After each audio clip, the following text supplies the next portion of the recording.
feel like being in the kitchen nowadays is a revolutionary act. It's an act of self-care. It's an act of self-love.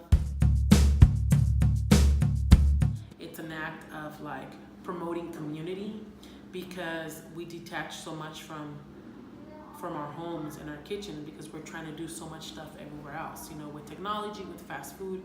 So I feel like food in itself and creating nutritious food is a revolutionary act, but it's also an act guided out of love. So I feel like I'm reclaiming that and making that my own experience, you know. There were times in my past that I wouldn't have been caught dead in the kitchen because I wanted to be out marching and protesting and organizing the next event and the next event. But when I look back on those times, I wasn't eating well, I wasn't taking care of myself, I was just eating out all the time. And the times that I would have meetings at my house, or we would have band rehearsals, or you know, just organizing in my home, I always made it a point to make food for everybody that came.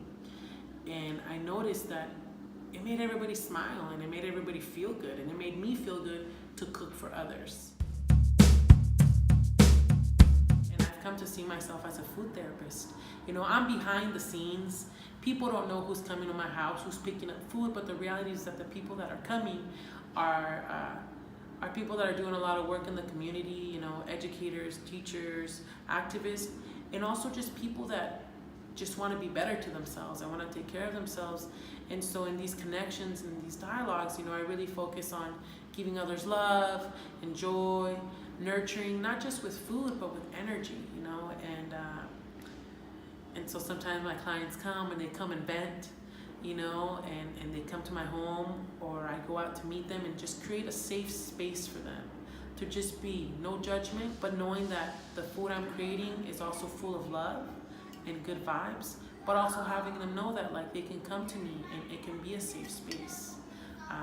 So that's something that as I continue my journey with food, I'm realizing that I'm not just a chef, and I'm not just feeding others. It's more than that. It's like a food therapy. It's like these connections and these vibes and these frequencies, and also this loving energy, you know. And every time somebody leaves my home, I always feel so empowered and feel so blessed, because I do feel like I'm walking my path. But yeah, I'm saying it. I'm a food therapist, and I like it. It's time we open our eyes and realize we're divine, we are fine, we are more than that. We're connected to the ancestors, a beautiful vibe. We are more than what they tell us we are. We are divine, cosmic beings, all